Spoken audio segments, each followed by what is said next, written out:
Hey, we're live. It's working. Man, yesterday it wasn't working properly. Instagram kind of kicked me out.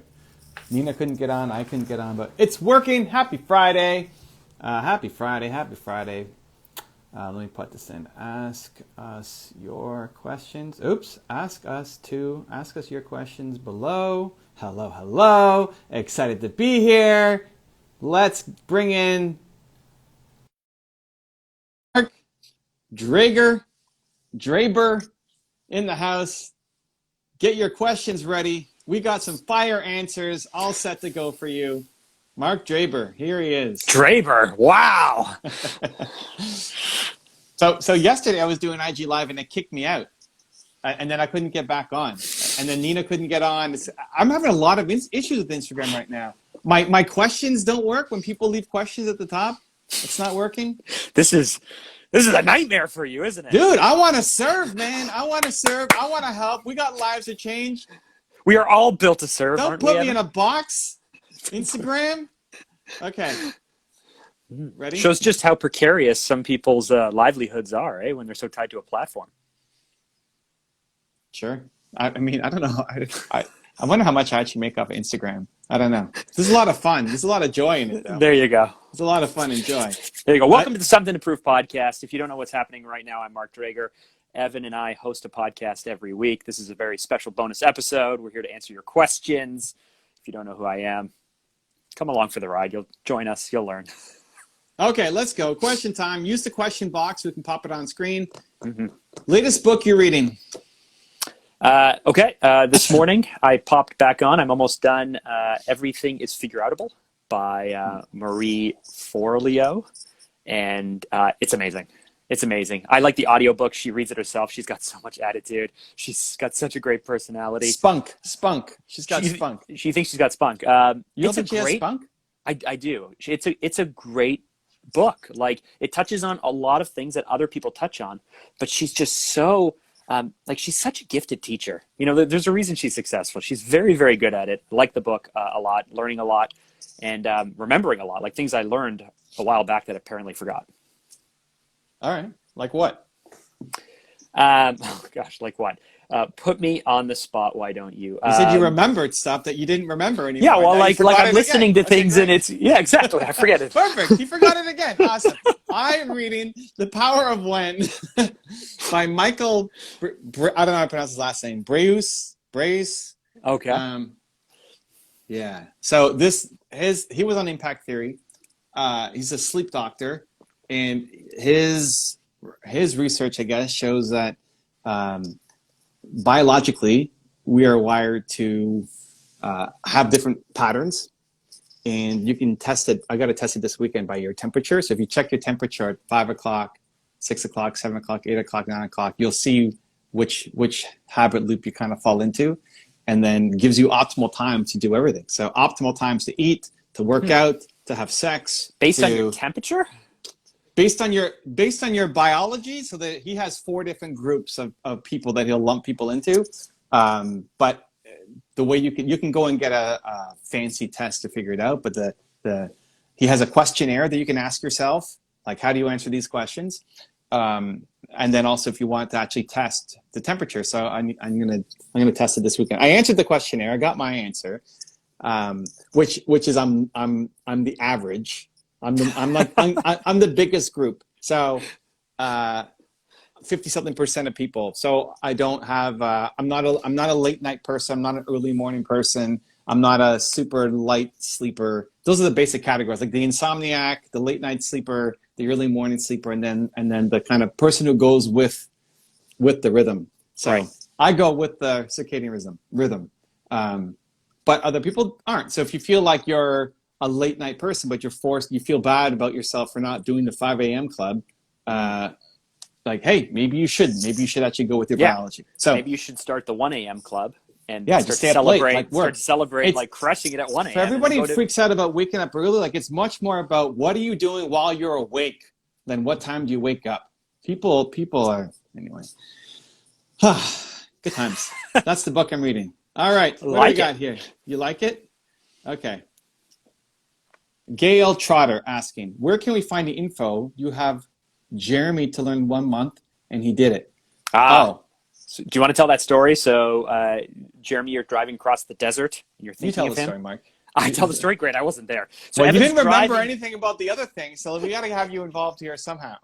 Evan is driving across the desert along his 23-city, 90-day U.S. tour with his wife and Danny. And after getting a speeding ticket, or after getting a ticket for not changing lanes properly in the U.S., it wasn't and a speeding ticket. getting the crap scared out of him by some patrolmen or something. In Texas. Okay? in It's Texas. a Texas patrolman, not just anywhere. He has a vision. The first vision, I don't know which one's first, but the first vision is for this very podcast with me. So that way we could start it. We did it that day. His second vision, let's say it was second, was that he should start a business with Jeremy to do YouTube consulting. It did not start that day, did it? Kind of. So I said, we need to get Jeremy on a call today. And we hooked up a Facebook Live for me to talk with him. Otherwise, it wouldn't have happened. And then what Gail here is referring to is I was still a month and a half away from coming home, which is when we would officially start because I need to train him and be with him. But I said, before you do that, you have to go watch. I give him all the resources. I give him everything I've done on YouTube. I give him a bunch of channels to go watch, but mostly my own stuff to kind of study what we're doing. So, Gail, I have no idea what that list is right now, but YouTube Growth Bootcamp, it's all in there, right? You want to grow your YouTube channel? Join the YouTube Growth Bootcamp. That's the condensed version of what Jeremy took a month to learn. You have a few key pieces of quickly. software, right? Like I know that you've done tons of split testing through, is it TubeBuddy, or like there are a few things that, or does that not even help with the foundational learning? I wouldn't start. I mean, I love TubeBuddy, but I wouldn't start with TubeBuddy. I think TubeBuddy, you start to get more. You could do split testing and all that. It just adds complexity, which at the beginning people aren't ready to do, and then it prevents them from actually making. Like, oh, now I'm going to make 4 thumbnail variations for every video. Like, just put up a video. So I think you've answered the question, and I love it. Where can we find the info? Go to Evan's YouTube Bootcamp. It's right there. Yeah, go to that's going to be your best bet, honestly. Okay, what do we see here? We got Annie Liftit. Annie Liffit. As an entrepreneur, how do you find your momentum again? I've been focused on my day job and finding time or motivation, and then it gets cut off. But it's decent enough. So for sure, if you're doing a day job and a side hustle, anytime you're doing that, and even as an entrepreneur, when you're running your business without a day job and a side hustle, when your side hustle becomes your day job, you're always going to have projects even within your company that are like little side hustles. Everything that Evan does starts as an experiment for himself, and then he rolls it into the company. And so those are all little side hustles. So if you find that your day job, your kids, your family, your life, your schooling, whatever it is sapping up all of your energy, and you get home each day and you go, oh, I really want to do this thing, but I just don't feel motivated. I feel too tired. I think there's a few things. Either one, maybe you're not that drawn to it. Maybe you're not that excited about it anymore. Maybe it's just not the right time to be focusing on this. That's one possibility you have to ask yourself. 2, it could be that you're not saving energy, time, and focus. Maybe you're not. Maybe it's the thing that you get to when you eventually feel like it. You're never going to feel like it. It's the end. What's up? Well, first I was just so happy that Instagram works again, so we can do this. But then you had this awesome head bubble. Like, we need the bubble head. Yeah, it wasn't just like it was definitely bubble. Yeah, you had a head bubble. We need a bigger bubble head doll. Sorry, I could keep going. I'm flushing. So where was I saying with that? Where I was saying is maybe that you're waiting until you feel like it. Maybe you're waiting till you have time. Maybe you're waiting till the energy feels right. In which case, keep your eyes closed, Evan. In which case, that's never going to happen. You have to prioritize this. You have to schedule it, and it has to be important to you.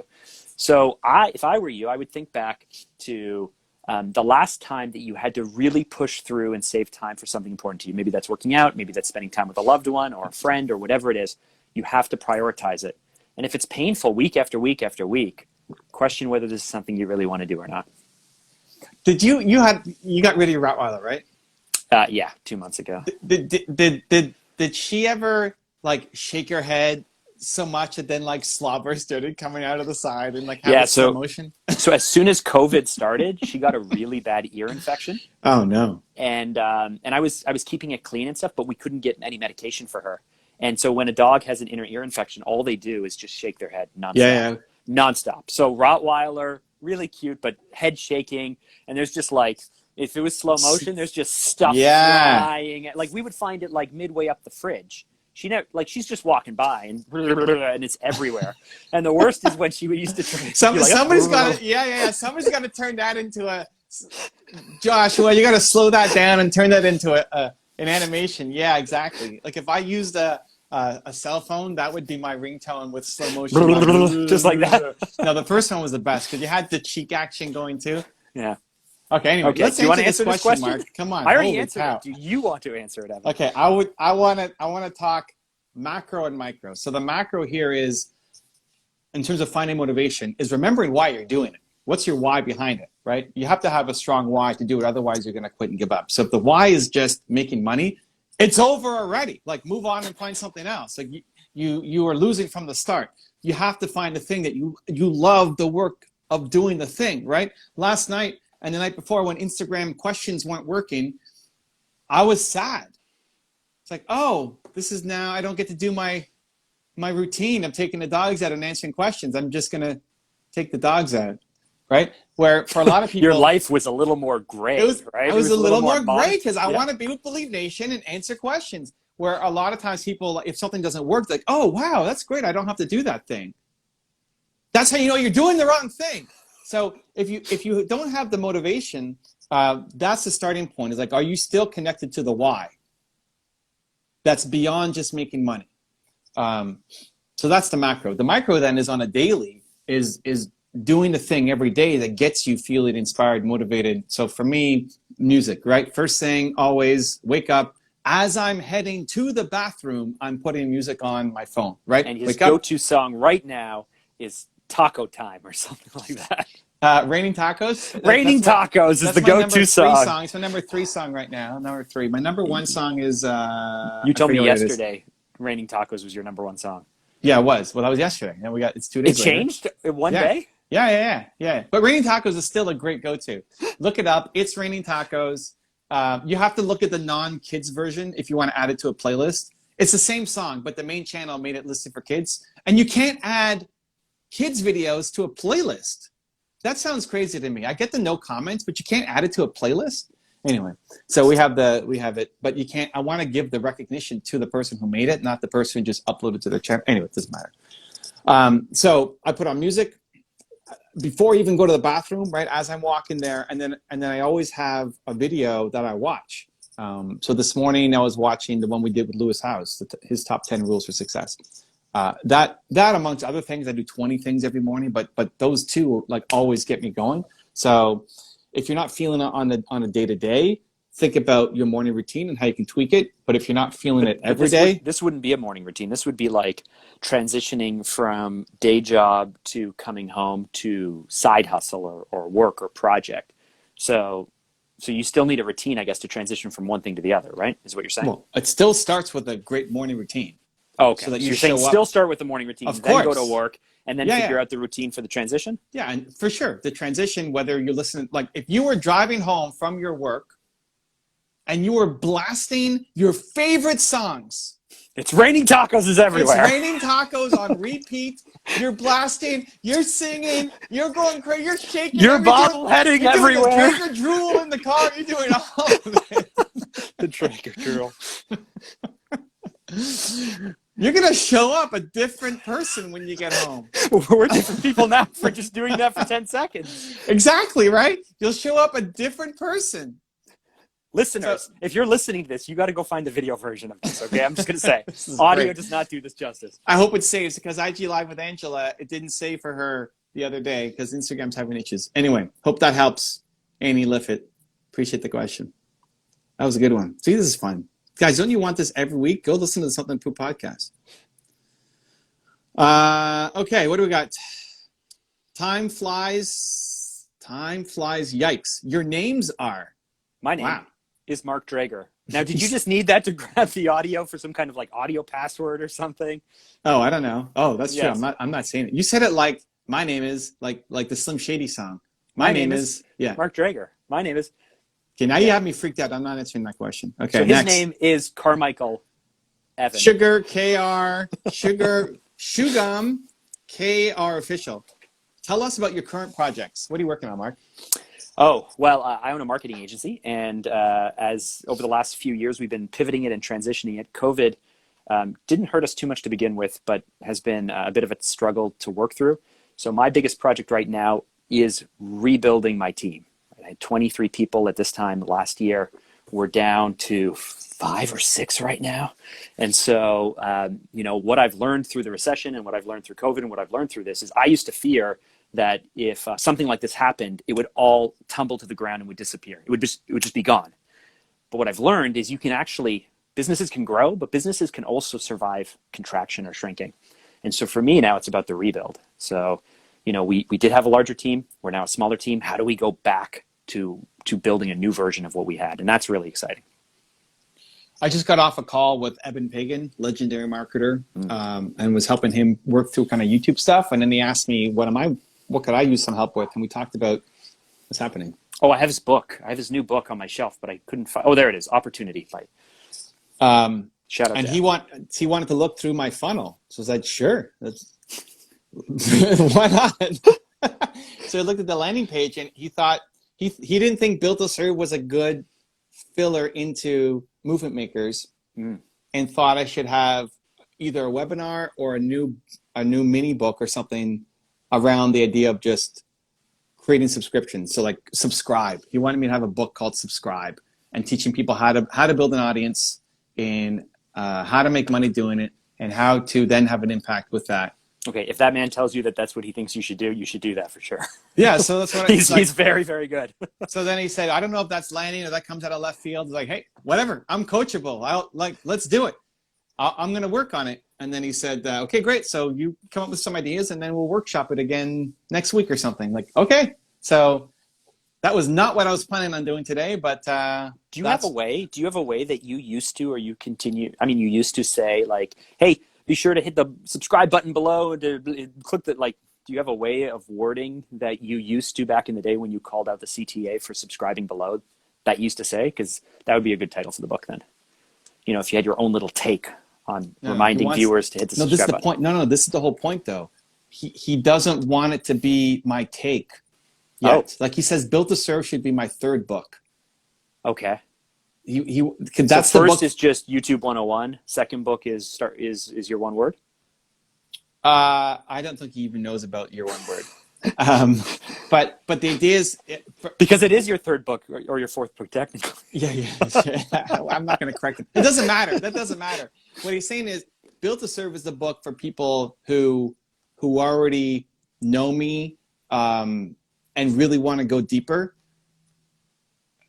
What people want. So if I'm talking about purpose and movements and taking big action, what he wants is talking about, like, if people don't know me, what do they care about? They don't care about me. They care about, I want to grow my following. I want to get a speaking gig. I want to get a book deal. Very practical and just speaking to their ambitions and wants. That's what we have on the Movement Makers page. Well, he didn't like it because I sent it to him and he's like, no, none of this. The like, Movement Makers stuff? Okay. Yeah, okay. And how he maybe I can get the recording. I can ask him if you want. Yeah. I didn't know that you were reading this book. He recorded it because I was helping him with his YouTube channel at the start. He compared it to the difference between Jordan Peterson teaching and Dean and Tony teaching / selling, where there's the urgency and just speaking right to what they want. And yeah, he doesn't think our current page does that enough, and he doesn't think Built to Serve is a nice lead up to that enough. It's like, okay, well, you tell me what to do, man, and I'll do it. So that's what I now have to work on, which is not on my agenda, but I love it. Super grateful. Okay, next, what do we got? Anda, what do you like most about radio? What do you like most about radio? Wow. I haven't listened to radio in 6 years. So if you just mean audio, I love audio. I love podcasts. I love books on tape. I like listening to things because I'm an audible person. I try to send Evan little audio notes, and he shut that down like All right, I Like will listen to him. day one of friendship, he was like, "If you keep sending this to me, I'm gonna delete you from Facebook."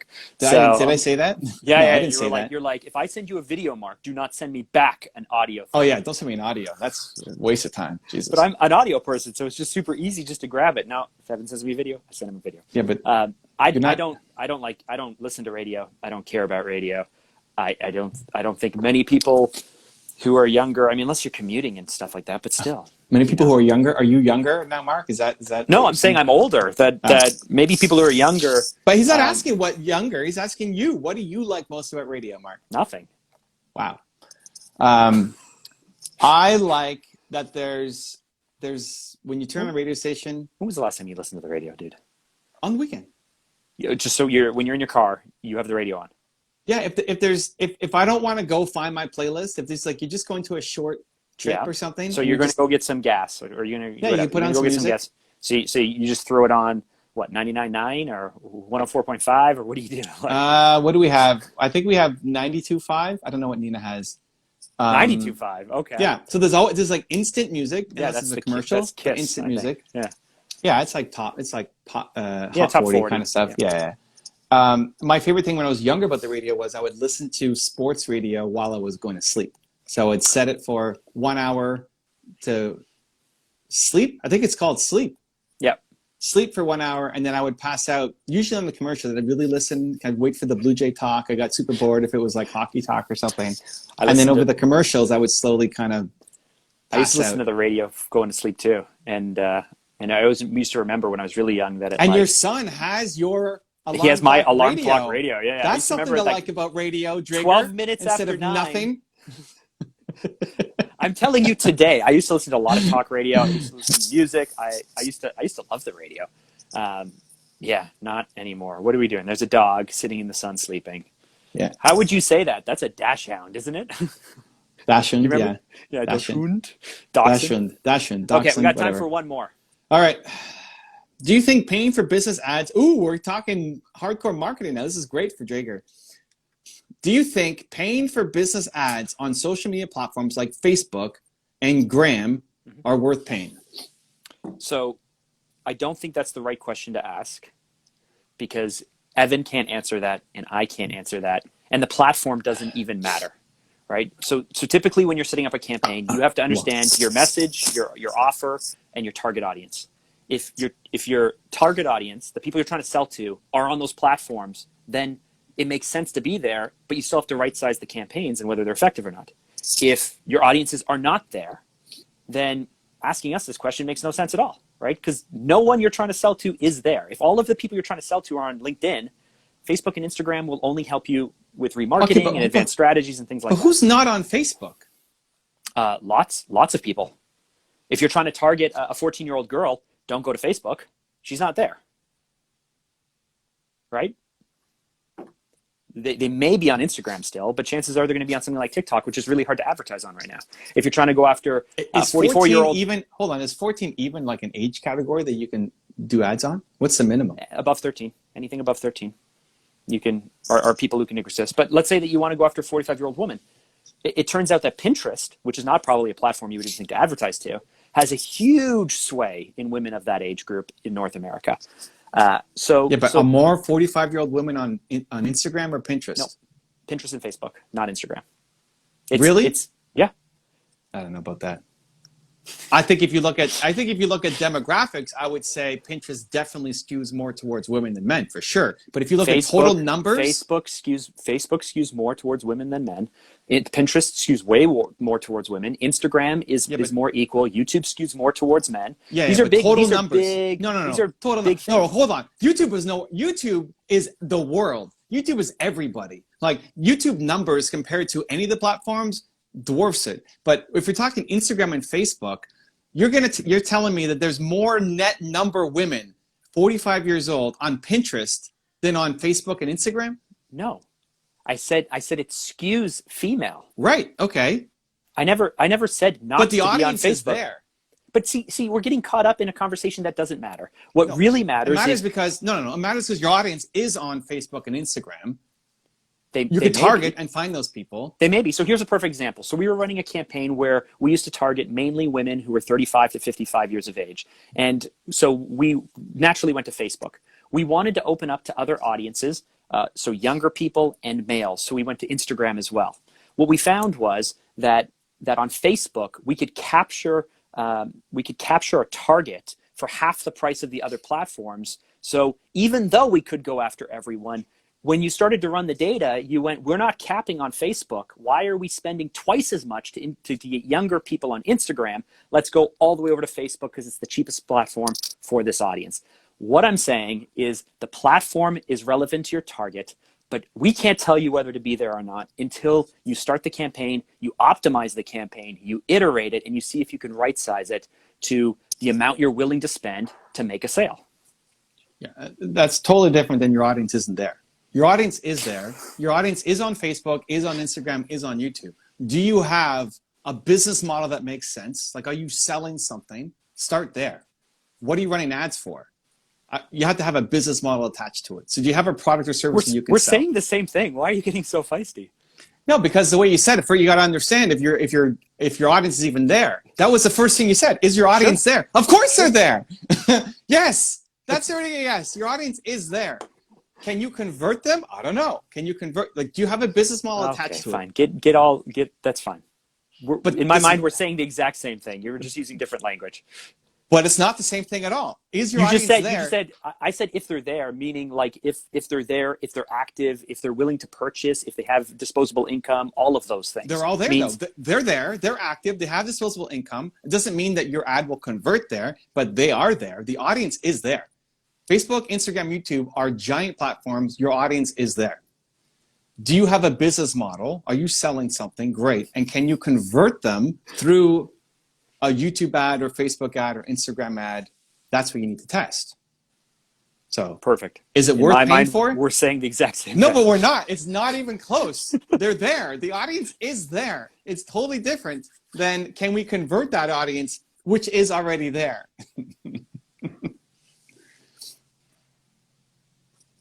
All right. So there's no point. Is it worth paying for? Can you get an ROI? Right?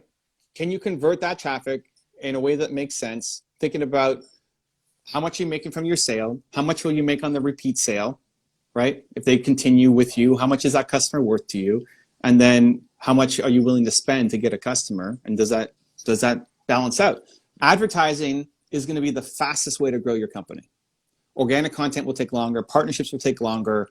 Media, PR, all of it will take longer. Advertising is the fastest way to be able to grow your business, but it's also the most expensive and most risky. Because to lose $100, $1,000, $10,000 is super. They'll spend it.